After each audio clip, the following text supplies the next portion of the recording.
Hello and welcome to mechanical academy. आज discuss करेंगे क्या परिवहन उप निरीक्षक तकनीकी की परीक्षा में घोटाला किया गया है, क्यों सही प्रश्नों को विलोपित कर दिया गया है, उसके पीछे लॉजिक क्या है, जो बच्चों के रिजल्ट आए हैं उनके मार्क्स क्यों डिक्लेयर नहीं किए गए।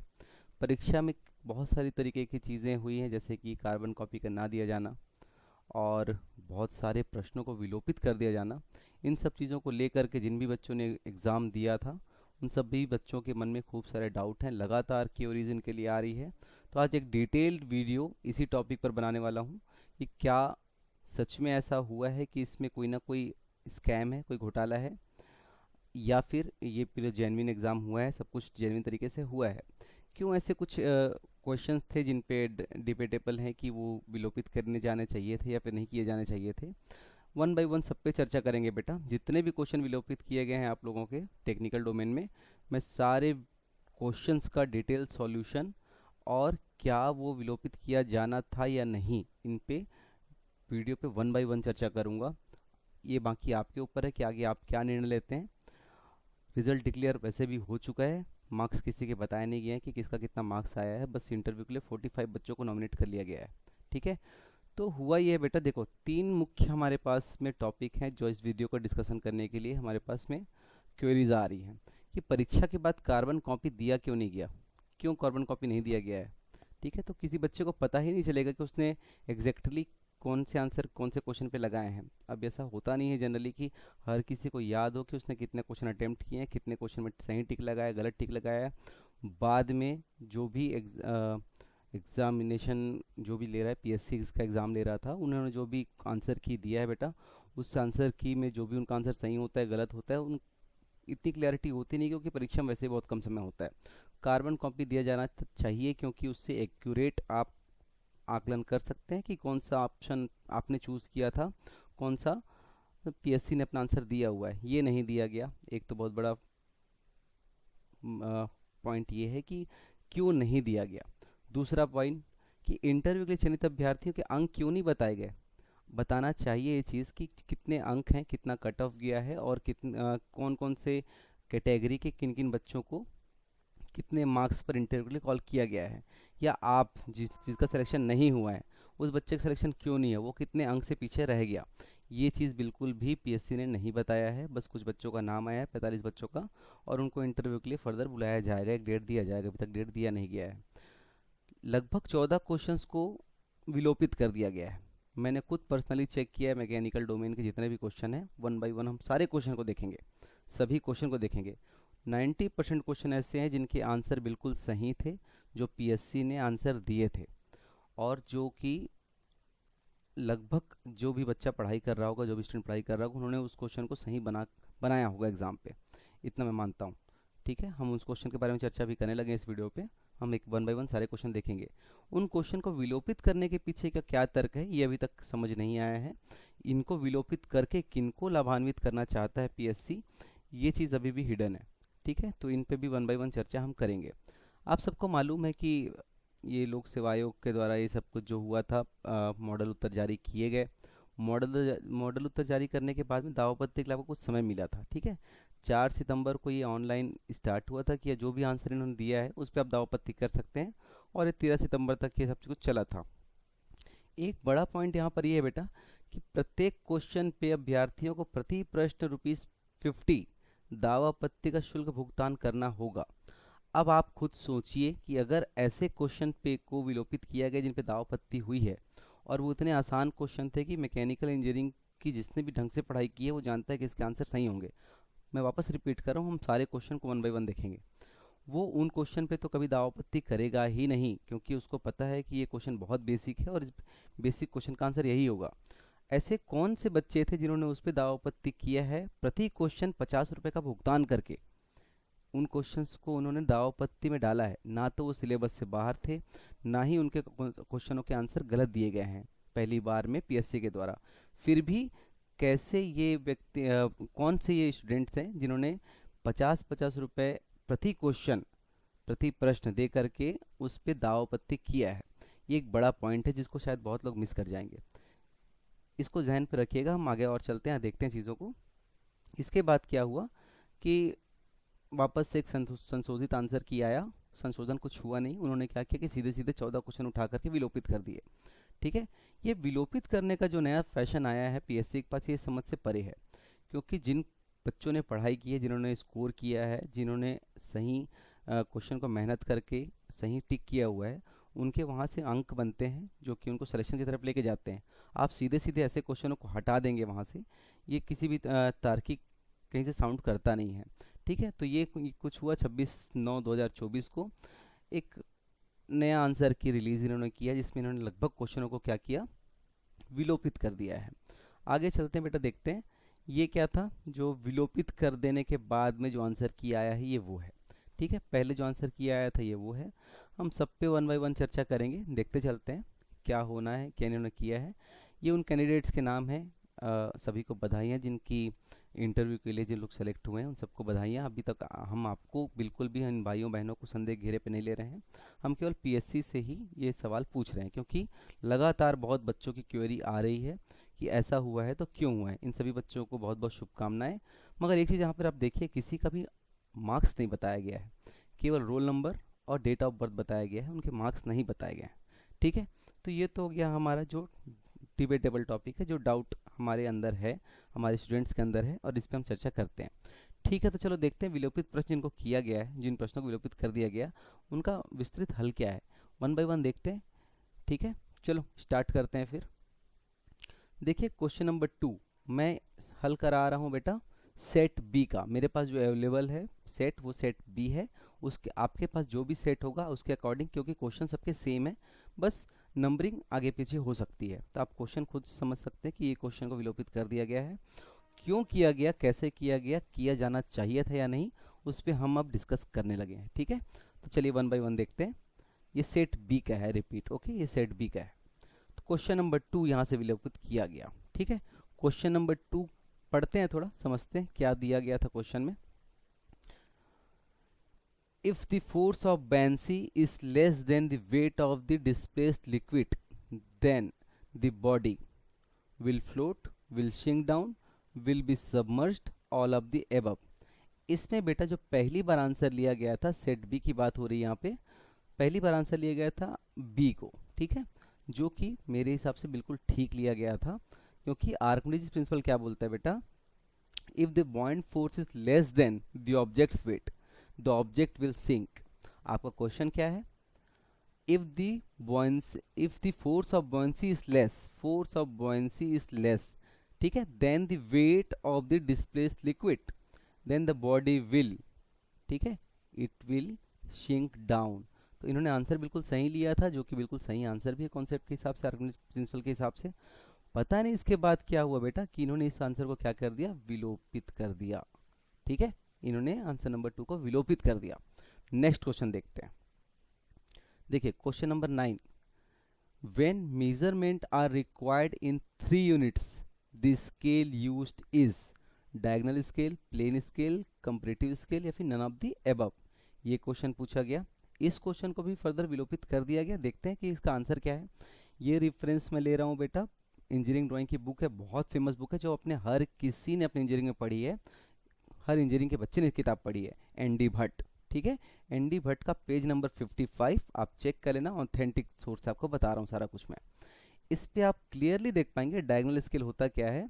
ठीक है, यहाँ पर क्लियरली लिखा हुआ है, a diagonal scale is used when very minute distance such as 0.1 mm etcetera are to be accurately measured, और when measurements are required in 3 units.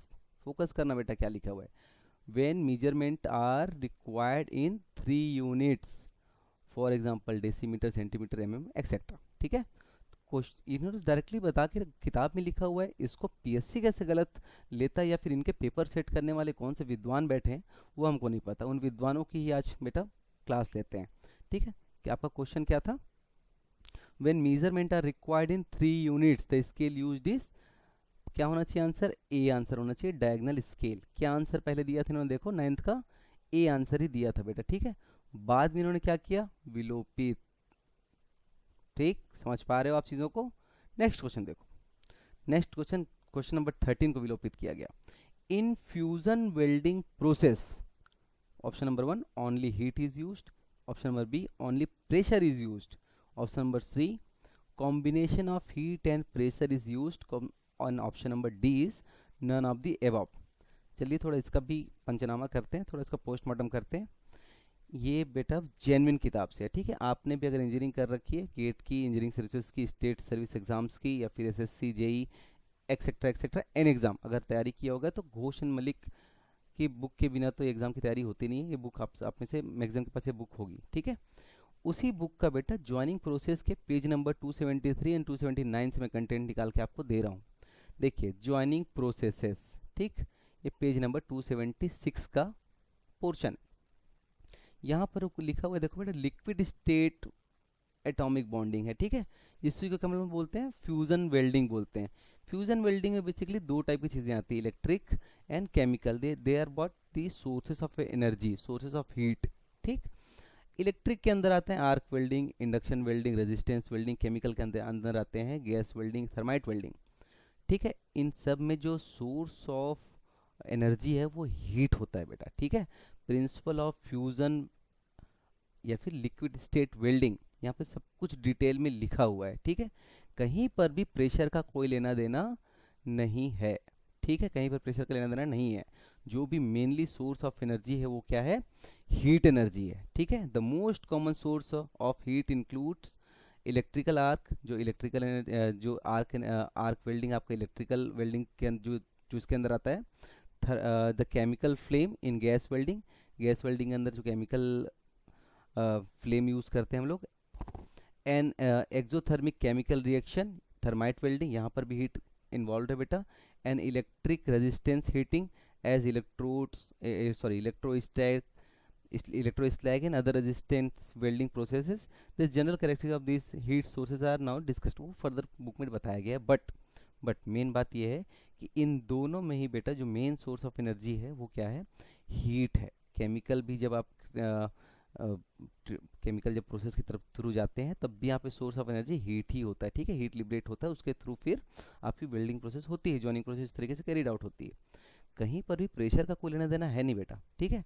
तो आंसर इसका देखिए, आंसर क्या लिया था इन्होंने, व्हाट क्वेश्चन नंबर कौन सा है, क्वेश्चन नंबर है कौन सा बेटा 13, क्वेश्चन नंबर 13। अब क्वेश्चन नंबर 13 पे देखो आप, 13 का पहले ना आंसर क्या दिया था, ए मीन्स व्हाट, देखिए A means only heat is used, बिल्कुल सही आंसर लिया था, जो कि होना भी चाहिए। बाद में क्या कर दिया बेटा, विलोपित, ठीक है। बाद में क्या कर दिया, विलोपित। अब समझते रहना कि मैं बोलना क्या चाहता हूँ और आप खुद समझदार हो, ठीक है। नेक्स्ट क्वेश्चन देखते हैं, वन बाय वन सारे क्वेश्चन देखते हैं। Question number 20, for a floating body, ठीक है, for a floating body. Question number 20, for a floating body to be in a stable equilibrium. ये बेटा फर्स्ट ईयर का बच्चा बताएगा इस चीज़ को। For a floating body to be in stable equilibrium its metacentre should be, क्या क्या दिया ऑप्शन देखिए, below centre of gravity, below centre of buoyancy, above centre of buoyancy, या फिर एबव सेंटर ऑफ ग्रेविटी। इतने सारे option आपको दिए गए थे। चलो इसका भी पंचनामा करते हैं, ठीक है। इसके बारे में भी देखते हैं कि कहना क्या चाहता है। देखो जब भी बेटा बात होती है किसकी, फ्लोटिंग बॉडी की, किसकी, फ्लोटिंग बॉडी की, ठीक है। If M means what, metacentre, metacentre. देखो आज हम क्लास नहीं ले रहे, आज हम किसी कॉन्सेप्ट पे डिस्कस नहीं कर रहे हैं, इसलिए बहुत ज़्यादा डीप में जाऊंगा नहीं। आप ये सब चीज़ समझते हैं, आप एग्ज़ाम की तैयारी कर चुके हैं। ये टारगेटेड वीडियो सिर्फ उनके लिए है जिन लोगों का एग्ज़ाम अच्छा गया मगर उनका सिलेक्शन में नाम नहीं आ पाया, शायद इस वजह से कि क्वेश्चन विलोपित कर दिए गए, ठीक है। तो आप लोग पूरा तैयारी किए हुए लोग हैं, तो मैं ज़्यादा कॉन्सेप्ट में घुस नहीं रहा हूँ। आप समझते हैं फ्लोटिंग बॉडी क्या होता है, मेटा सेंटर क्या होता है, ठीक है। और ये किसका है बेटा, ये भी देख लो, ऑथेंटिक सबका सोर्स लेके के आया हूँ आपके लिए खूब मेहनत करके। Fluid mechanics and hydraulic machines by doctor R.K. Bansal, बहुत फेमस बुक है, उसका पेज नंबर 144 का बेटा ये आंसर है, ठीक है। अब पता नहीं कौन से विद्वान बैठे हैं जो PSC के, जिन्होंने इसको विलोपित करने का निर्णय लिया है। उन विद्वानों की चरणों में सादर प्रणाम है, ठीक है। आप पढ़िए, हम मूर्ख इसको पढ़ के देखते हैं और विद्वानों से फिर क्वेश्चन करेंगे। If the point M is above G means बेटा what, G is what, centre of gravity, ठीक है। If the point M is above G the floating body will be in stable equilibrium, ठीक है। M, M क्या होगा बेटा, wait wait 1 second wait, हाँ। M क्या होगा अगर एबव होगा जी के, 1 मिनट मिस अलाइनमेंट हो गया है थोड़ा रिकॉर्डिंग पे, मैं इसको एडजस्ट कर ले रहा हूँ, ठीक है।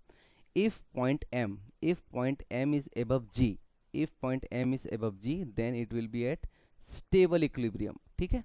क्या था क्वेश्चन आपका, एक बार फिर से क्वेश्चन देखते हैं, क्वेश्चन देख लेते हैं क्या आया था question. For a floating body, okay, floating body to be in stable equilibrium, ठीक है, फ्लोटिंग बॉडी को स्टेबल इक्विलिब्रियम रखने के लिए बोला गया है। मेटा सेंटर को कहाँ होना चाहिए पूछा है, मेटा सेंटर कहाँ होना चाहिए, तो एबव जी, ठीक है, above the centre of gravity, this should be the answer, ठीक है। और सबसे पहले पीएससी ने क्या आंसर लिया था, देखिए क्वेश्चन नंबर 20 का set B, okay, question number 20 D, question number 20 का डी थोड़ा ब्लर हो सकता है बेटा, आप इसको ये अगर आप चाहोगे तो मैं आपको पूरा पीडीएफ शेयर कर दूंगा। क्वेश्चन देखिए क्वेश्चन नंबर 20 का डी आंसर इन्होंने पहले लिया था कि ये आंसर सही है, जो कि वास्तव में सही है भी, मगर बाद में क्या किया बेटा, चेक करो 20, क्वेश्चन नंबर 20 विलोपित, ठीक है। ये टारगेट कर रहे हैं आप ही लोगों को जिन्होंने क्वेश्चन बनाया है, ये टारगेट आप ही किए जा रहे हो, ठीक। चलिए आगे देखते हैं और देखते हैं और क्वेश्चंस देखते हैं। Next question, question number 24, question number 24 पे थोड़ा फोकस करो। Increase of torque in a vehicle is obtained bye, किसका क्वेश्चन है बेटा, कोई भी आसानी से बोलेगा, सिलेबस में था ऑटोमोबाइल इंजीनियरिंग, ठीक है, सिलेबस में था और बहुत बेसिक क्वेश्चन पूछा है ऑटोमोबाइल इंजीनियरिंग से इन्होंने, बहुत बेसिक क्वेश्चन है ये, ठीक है।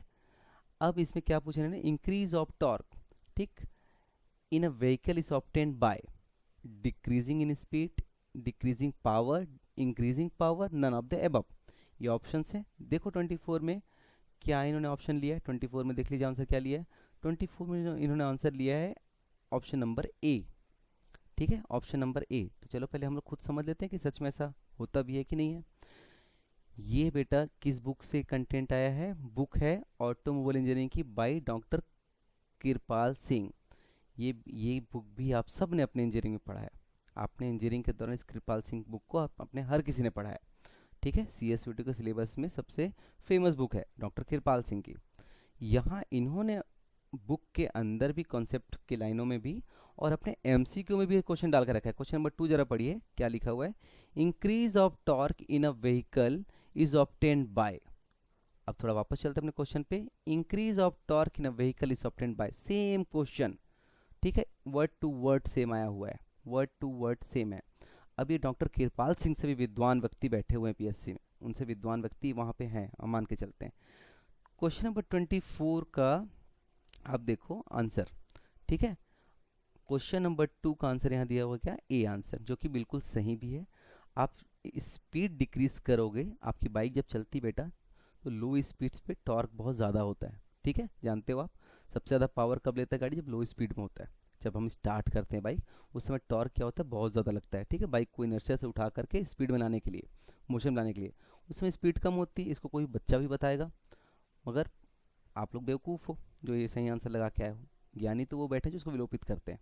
Increase of torque in vehicle is obtain by decrease in speed, यही सही आंसर भी है, बट क्या हुआ बेटा, कुछ विद्वानों ने वहाँ बैठ कर क्या कर दिया, इसको विलोपित, ठीक है, क्वेश्चन नंबर 24 को क्या कर दिया गया, विलोपित। अभी यही नहीं, अभी और सुनिए, आगे चलते हैं। क्वेश्चन नंबर 34 देखिए, ठीक है, सारे क्वेश्चन पे आएंगे जितने क्वेश्चन को विलोपित किया गया, आज सारा पोस्टमार्टम करेंगे।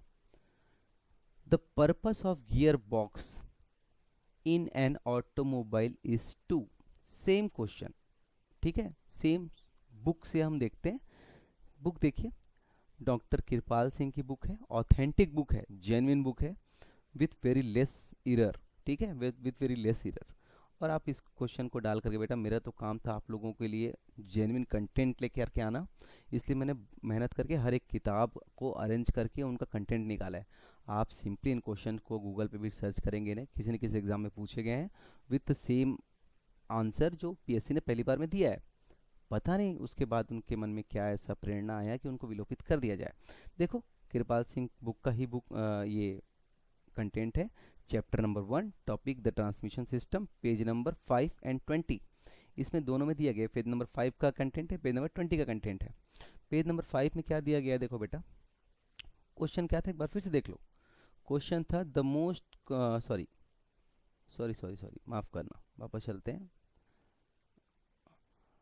The purpose of gearbox in an automobile is to, ठीक है, ऑटोमोबाइल में गियर बॉक्स का पर्पस होता क्या है, क्या पर्पस होता है उसका, ठीक है बेटा। सीधा सीधा देखो यहाँ पे आपको सीधा क्वेश्चन ही मिल पाएगा। ये देखो question number 4, the purpose of gearbox in automobile is to vary the torque.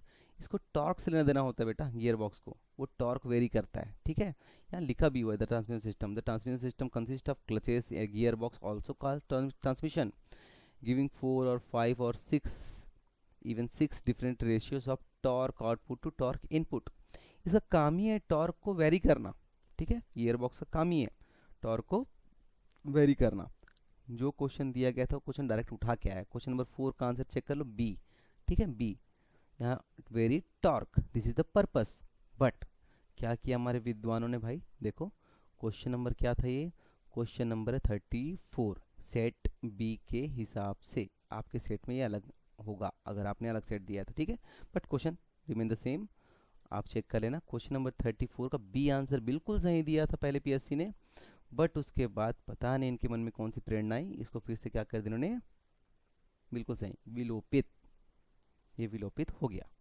आगे देखते हैं, अभी और भी है, और भी चीज़ें अभी ख़त्म नहीं हुआ बेटा।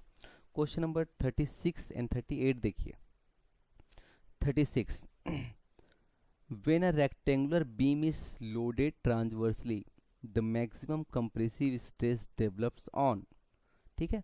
अब हाँ, मैं ये मान सकता हूँ कि कुछ बच्चों को इस पे डाउट गया हो कि आपने नेचर ऑफ बीम बताया नहीं, ये सिंपली सपोर्टेड है, फिक्स्ड बीम है, या फिर किस तरीके ओवर हैंगिंग बीम है, कौन सा बीम है, किस बीम के बारे में बात हो रही है, ठीक है। क्योंकि जनरल कंडीशन में अगर फिक्स्ड बीम और सिंपली सपोर्टेड बीम की हम बात करें तो ये कंडीशन दोनों में बदल जाएगा। बट ये क्वेश्चन पहले भी एग्ज़ाम्स में पूछा जा चुका है, और सिंपली अगर इस तरीके के क्वेश्चन में ना दिए जाए किसी भी बीम को तो हम उसको सिंपली सपोर्टेड बीम मान करके ही चलते हैं बेटा, है ना, सिंपली सपोर्टेड बीम मान करके ही चलते हैं। बट ठीक है, मैं इस क्वेश्चन पे उन लोगों से एग्री कर सकता हूँ जिन्होंने इस पे दावापत्ति किया है, ठीक है, इस पे दावापत्ति जिन्होंने किया है मैं उस पर एग्री कर सकता हूँ कि ठीक है आप नहीं समझ पाए कि किस टाइप के बीम की बात हो रही है और आपने इस पे दावापत्ति कर दिया, ठीक। चलिए मान के चलिए सिंपली सपोर्टेड बीम होता, कुछ ऐसा ट्रांसवर्स लोड यहाँ पर एक्ट कर रहा होता, कैसा हो जाता भैया, आफ्टर बेंडिंग कुछ ऐसा हो जाता है, ठीक है। देखो कंप्रेस हो गया टॉप साइड का जो फाइबर है वो कंप्रेस हो गया, और इनलार्ज कौन हुआ, बॉटम साइड का, ठीक है। तो टॉप में क्या आया बेटा, कंप्रेशन आ गया, और बॉटम पे क्या हुआ, ये इनलार्ज हुआ, एक्सपांड हो गया है। तो इस पे क्या आया बेटा, बॉटम पे क्या आया, बॉटम पे आ गया टेंशन, बॉटम पे आ गया टेंशन। इन जनरल अब मैं आपको दिखाता हूँ, ये चीज़ मैं आपको दिखाता हूँ, ये देखिए, ये क्वेश्चन पूछा गया है यूपी एसएससी जेई सिविल का 2016 का क्वेश्चन है, ठीक है। सेम क्वेश्चन उठा के आया था, क्या क्वेश्चन था, when a rectangular beam is loaded transversely the maximum compressive stress develops on. आपके लिए मैं वापस से एक बार क्वेश्चन फिर से पढ़ दे रहा हूँ, ठीक है, जो हमारे एग्जाम पे आया हुआ है। क्या आया था, when the rectangular beam is loaded transversely the maximum compressive stress develops on. अब जिस बच्चे ने प्रीवियस ईयर क्वेश्चन लगाया है, जिसने पढ़ाई की है, वो तो यहाँ से अपना प्रैक्टिस करके गया होगा ना कि टॉप फाइबर में होता है, उसके मन में जहन पे ये है, ठीक है। बट हाँ, ये हो सकता है कि ये कैंटिलीवर बीम हो, फिक्स्ड बीम हो, या फिर सिंपली सपोर्टेड बीम हो, किस तरह के बीम में बात हो रही है हमको नहीं पता, ठीक है। सिंपली सपोर्टेड में जैसे आपको बताया, टॉप पे कंप्रेशन आ जाएगा, बॉटम पे टेंशन आ जाएगा।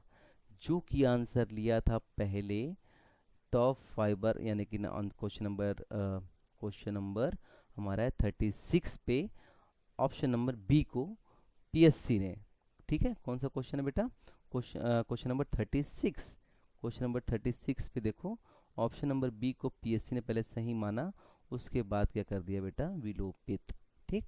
अगला क्वेश्चन एक बार और देख लो। अच्छा हाँ, इसमें अगर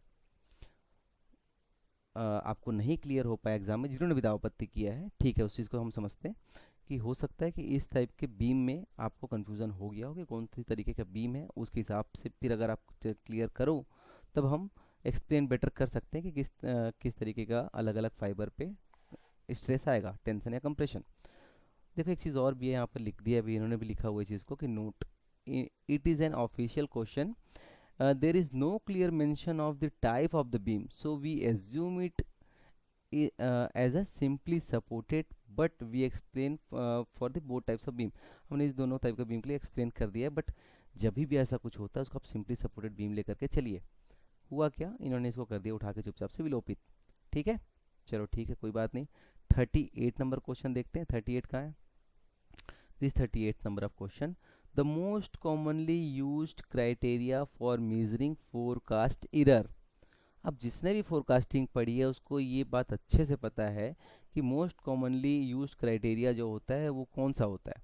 ठीक है, मैं आपको बता देता हूँ। देखो ये भी क्वेश्चन प्रीवियस ईयर में पूछा गया है मैकेनिकल के। ठीक है, ये क्वेश्चन पूछा हुआ क्वेश्चन है।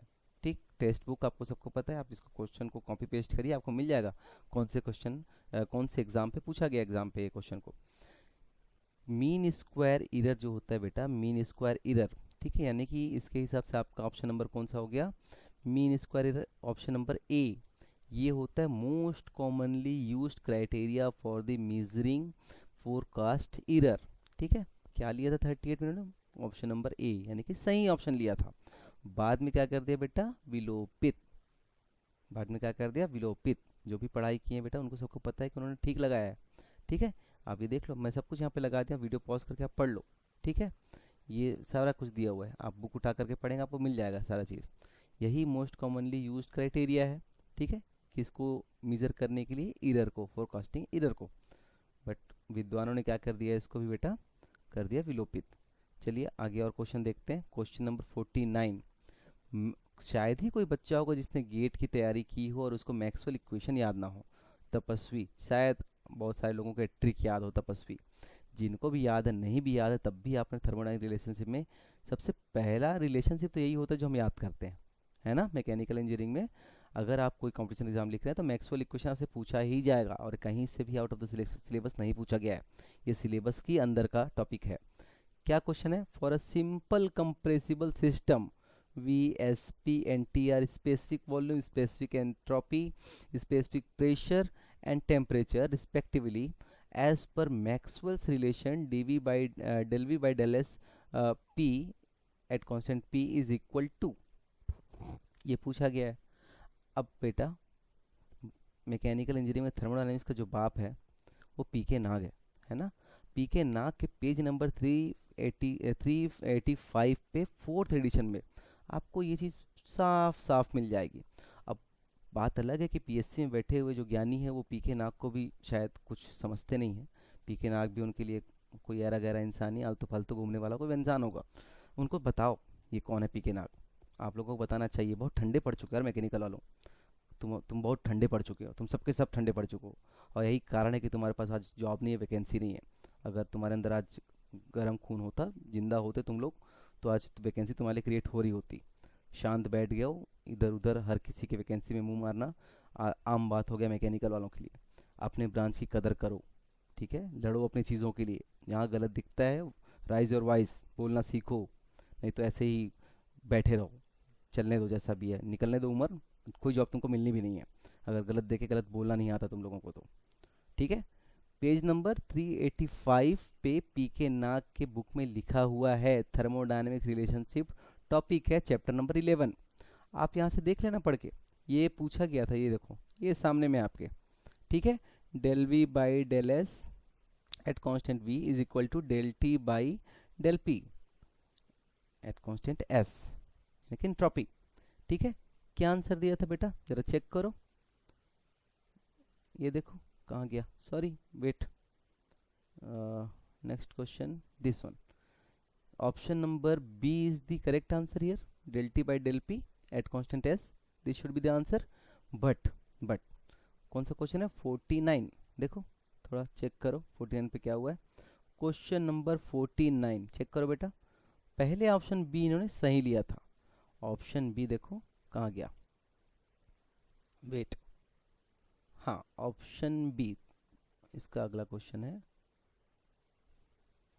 Wait, option B is the correct answer. ठीक है, पहले पीएसएल ने ठीक लिया था, जिन्होंने पहले आंसर सेट किया है उन्होंने उन्होंने उनको उनको समझ है कि हाँ ठीक है यही आंसर है, उन्होंने तो वो थोड़ा पढ़े लिखे थे। बाद में जिनको जो ज्ञानी बैठ करके विलोपित करने बैठे, पता नहीं उनका क्या माइंड सेट है भाई, चेक करो उनका माइंड सेट क्या है।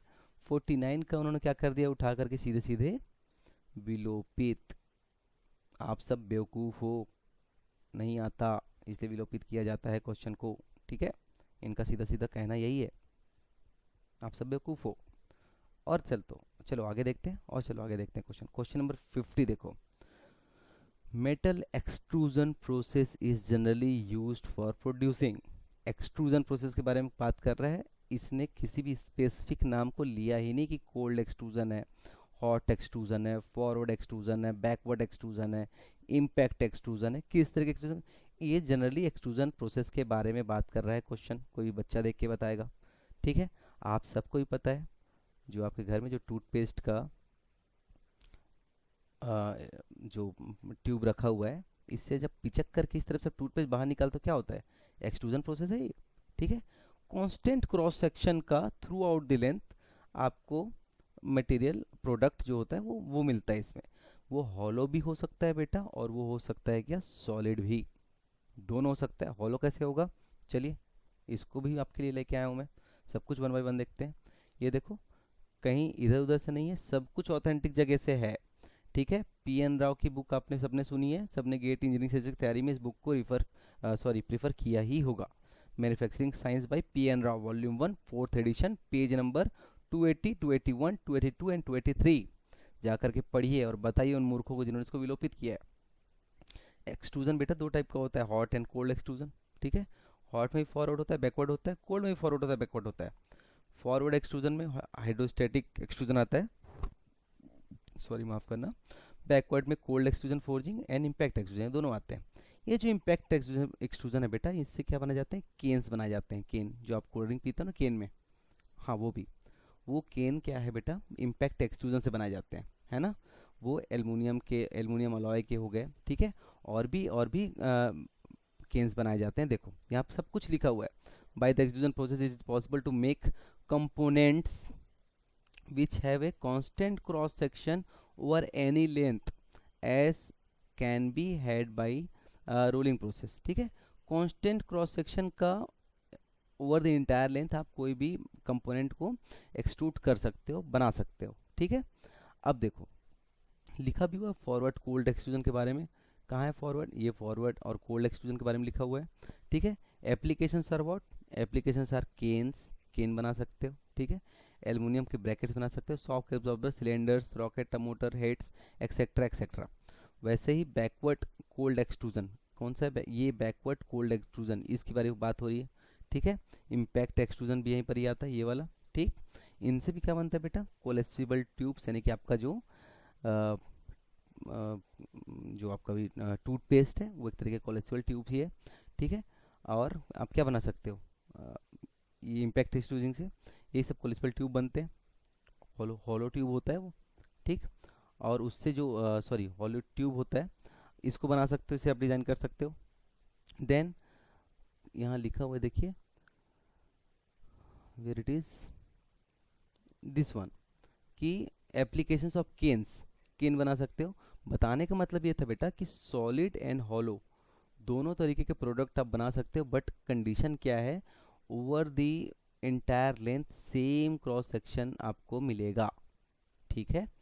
अब आपके क्वेश्चन में यहाँ पे क्या दिया हुआ था, ऑप्शन में क्या क्या था, varying solid and hollow section, गलत है। Uniform solid and hollow section, it can be answer, okay. Uniform solid section अकेला होता है, यही है। ऑल ऑफ द नहीं होगा क्योंकि पहला वाला गलत है बेटा।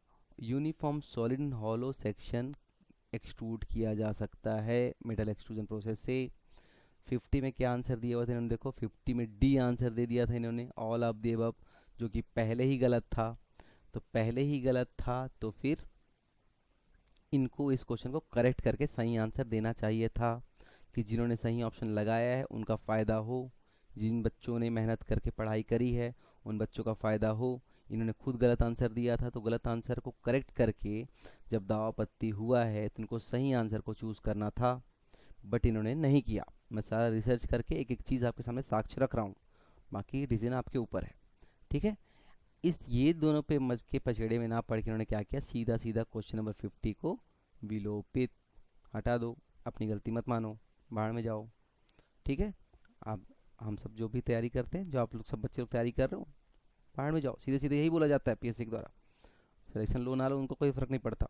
ठीक है। अगला क्वेश्चन देखते हैं, चलो ये तो देखा जा रहा है, और अगला क्वेश्चन देखते हैं।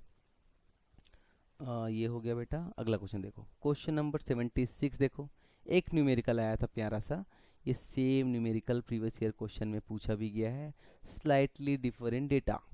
आप सर्च करके इस क्वेश्चन को सिंपली कॉपी पेस्ट करो यू गूगल पे, और आपको प्रीवियस ईयर क्वेश्चन पे ये मिल जाएगा, किसी न किसी एग्जाम में पूछा गया है। वहाँ बस ये 0.21 की जगह 0.28 था, और उस एग्ज़ाम में भी एग्जैक्ट इनमें से आंसर आना पॉसिबल नहीं था, आपको राउंड फिगर में आंसर निकालना था। रेंज इज़ देयर, ठीक है, रेंज अच्छा खासा रेंज है, तो पॉइंट का रेंज आप लेकर के अपना आंसर प्रेडिक्ट कर सकते थे। इस क्वेश्चन को सॉल्व भी देखो, पढ़ लो पहले क्वेश्चन क्या लिखा हुआ है। The sensitivity of a governor is 0.21, the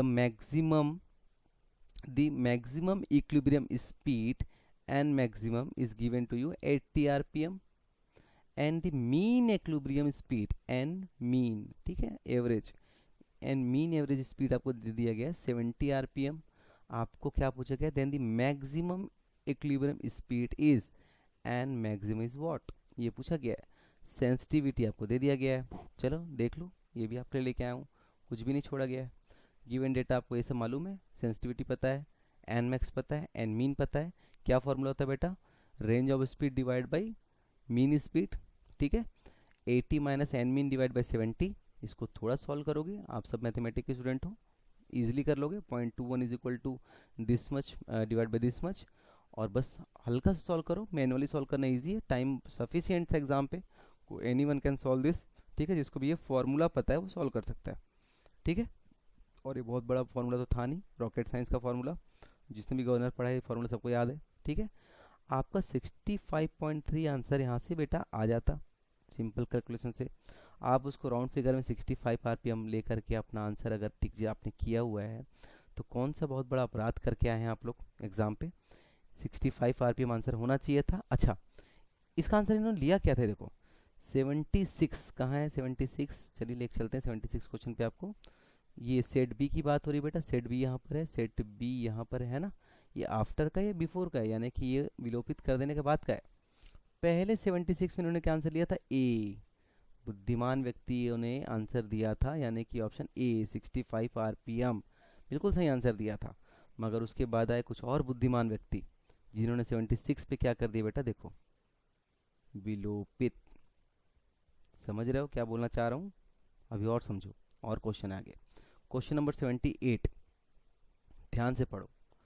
in metals subjected to a cold working, strain hardening effect is due to. Metals में स्ट्रेन हार्डनिंग इफेक्ट क्यों होता है, क्या होता है स्ट्रेन हार्डनिंग। आज क्लास नहीं ले रहे हैं, नहीं तो इसको मैं पूरा अच्छे से डिस्क्राइब करता आपके लिए, क्या स्ट्रेन हार्डनिंग होता क्या है, ठीक है। लोडिंग अनलोडिंग कर्व क्या होता है, स्प्रिंग बैक इफेक्ट क्या होता है, सब हम पढ़ते हैं अच्छे से, मगर आज क्लास नहीं ले रहे हैं बेटा। जिसने पढ़ाई की उसको पता है कि इसका आंसर क्या है। देखो, in metal subjected to cold working strain hardening effect is due to dislocation mechanism. Dislocation mechanism की वजह से बेटा क्या होता है, स्ट्रेन हार्डनिंग इफेक्ट आता है मेटल्स में, जब भी कोल्ड वर्किंग करोगे आप तब, ठीक है। इसको इन्होंने क्या किया था, इन बेवकूफ़ों ने 78 नंबर के क्वेश्चन पे इन्होंने ऑप्शन दे दिया था। देखो 78 कहाँ है, here it is 78, this is 78। 78 में सी आंसर लिया है, ठीक है। सी मीन्स स्लिप मैकेनिज्म, तो बिल्कुल उन्होंने गलत आंसर लिया था। इसको उनको सुधार करके क्या करना चाहिए था, ऑप्शन नंबर बी को देना चाहिए था, करेक्ट आंसर है, क्योंकि उन्होंने ऑप्शन नंबर सी गलत आंसर खुद ने ही दिया हुआ था। अगर कोई समझदार बच्चा इस पे दावपत्ती करता है तो उनकी रिस्पॉन्सिबिलिटी है कि इसको करेक्ट किया जाए, ताकि जिन्होंने गलत ऑप्शन लगाया है उनका मार्क्स कटे, और जिन्होंने पढ़ाई की है उनका उसमें मार्क्स जुड़े। हर एक क्वेश्चन 2 मार्क्स का था बेटा, मजाक है नहीं, ठीक है, मजाक नहीं है।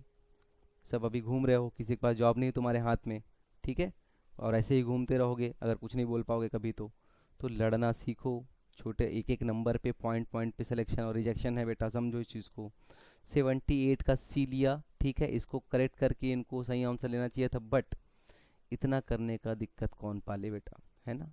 सीधे सीधे देखो 78 नंबर का क्वेश्चन को इन्होंने क्या किया, सेट बी विलोपित, भाड़ में जाओ, ठीक है, भाड़ में जाओ, कुछ भी बना लो, हमको रिजेक्ट करना है, या फिर किसी विशेष को कुछ लाभ देना है, आप बेटर समझते हो, ठीक है, और समझो इस चीज़ को। 95 नंबर का क्वेश्चन देखो, क्या क्वेश्चन क्या बोलता है, when the fulcrum is in between the load and the effort, ठीक है, लोड और एफर्ट के बीच में अगर फलक्रम आ गया, the lever is said to be, तो उस तरीके के लीवर को क्या बोलते हैं, किस टाइप का होता है, ये किसी ने भी टॉम पढ़ा है, कॉम पढ़ा है इंजीनियरिंग कॉलेज में, ये हर किसी को पता है, इंजीनियरिंग के समय पे हर बच्चे ने इसकी पढ़ाई की हुई है, नहीं भी किए हो तो कंपटीशन एग्जाम में कहीं ना कहीं आपने इसका पढ़ाई किया होगा, ठीक है, मैकेनिज्म पढ़ते समय ये सब चीज़ें आती है। क्या होता है बेटा, चलो इसको भी समझ लो, देख लो अच्छे से, इसको भी समझाता हूँ। ये देखो पूछा हुआ क्वेश्चन है, एग्जाम वेदा, जब भी आप क्वेश्चन पढ़ते होगे तो ये जेन्युइन साइट है जहाँ पे आप लोगों को क्वेश्चन आंसर मिल जाते हैं। When the fulcrum is in between, fulcrum is in between the load and the effort, then the lever is said to be of class 1 या फिर फर्स्ट टाइप, ठीक है, फर्स्ट टाइप या क्लास 1 टाइप बोलते हैं। अगर वहीं फलक्रम बाहर हो गया, लोड एंड एफर्ट के बाहर है, तो उसको सेकंड टाइप बोलते हैं। ये लोड मोशन और एफर्ट के भी बाहर हो गया तो उसको थर्ड टाइप बोलते हैं। ये सब हम क्लास में जब पढ़ते हैं तो हम लोग डिस्कस करते हैं, बट चलो ठीक है। अभी क्या आंसर होना चाहिए था बेटा, कहीं भी सर्च करके देख लो, कहीं भी सर्च करके देख लो, यही आंसर मिलेगा। फर्स्ट टाइप का लीवर होता है अगर फलक्रम एफर्ट और लोड के बीच में आ गया, ठीक, और मोशन ऊपर की तरफ है, जो भी। क्या हुआ भैया, इनका क्या हुआ, देखो ए होना चाहिए था आंसर। 95 का आंसर चेक कर लेते हैं क्या है, देखो कहाँ है 95, 95 का ए आंसर लिया था इन्होंने, बिल्कुल सही, किसी समझदार व्यक्ति ने आंसर लिखा था।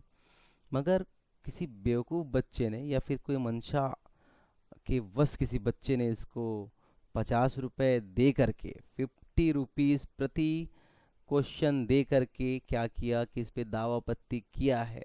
ये चेक किया, आपको नहीं लगता कि उस बच्चे ने ये चेक किया होगा कि मैं एक बार गूगल में सर्च करके सिर्फ सिंपली एक बार चेक कर लूँ कि इसका आंसर क्या हो सकता है, वर्ड टू वर्ड उस बच्चे को आंसर मिल गया होता।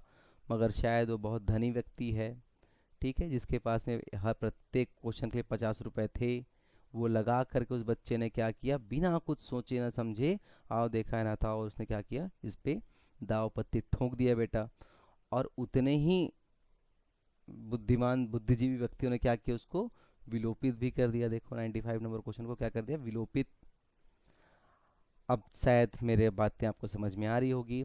मैं अभी भी उन पे डाउट ऑब्जेक्शन क्रिएट नहीं कर रहा। जिनका सिलेक्शन हुआ है वो मेहनती बच्चे हैं, उनका मेहनत से अपना सिलेक्शन हुआ है। मगर उनका क्या, जिनका नहीं हुआ, नो सिलेक्शन, इनका सिलेक्शन नहीं हुआ, या जो अभी डायलेमा में ही कि भाई हमारा मार्क्स कितना आया है, उनको अपना मार्क्स ही नहीं पता है, ठीक है।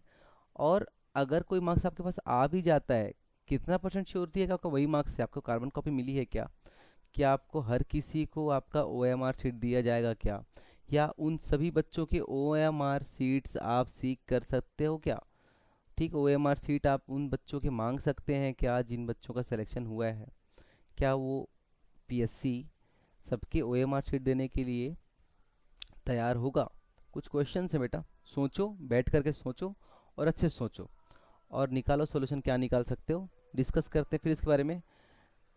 देखो अगर आपको सही लगता है, खैर सराउंडिंग आवाज़ से मत जाना, आवरे वाली बात पे आप इस चीज़ को समझो कि आप अपने स्तर पे, अपने लेवल पे आप क्या कर सकते हो, आप ऑब्जेक्शन क्रिएट कर सकते हो कि क्वेश्चन विलोपित क्यों किए गए, हमको कार्बन कॉपी क्यों नहीं दी गई, ठीक है, और जिन बच्चों को सिलेक्शन हुआ है, जिनका नहीं, उनके मार्क्स क्यों नहीं दिए गए हैं, ठीक है। मेरा अगर पर्सनल ओपिनियन मानोगे तो अगर इस तरीके की धांधली होती है, इस तरीके की कोई भी धांधली होती है कि क्वेश्चन विलोपित करने जैसा कोई भी धांधली होता है बेटा, ठीक है, विलोपित करने जैसा कोई भी चीज़ आता है, कंडीशन आता है, सीधे सीधे एग्ज़ाम रद्द करो, ठीक है, सीधे सीधे एग्ज़ाम रद्द करो, री एग्ज़ाम, ठीक है, री एग्ज़ाम इस तरफ चाहिए, ठीक है। बाकी आप लोगों के ऊपर है, मेरे को वैसे भी पता ही है कि अधिकांशतः 99% मैकेनिकल के बच्चे अब ठंडे पड़ चुके हैं। आप लोगों में वो ब्लड रहा नहीं अब, जो पहले के मैकेनिकल इंजीनियरिंग के बच्चों में हुआ करता था। तो तुम लोग बैठ करके इसको बस एंजॉय करो, देखते रहो और ऐसी तैयारी करते रहो बेटा। तुम्हारा सिलेक्शन ऐसे भी नहीं हो रहा, और वैसे भी अगर अपने आवाज़ नहीं उठाना सीखोगे तो वैसे भी कभी होगा भी नहीं। ठीक है, चलो।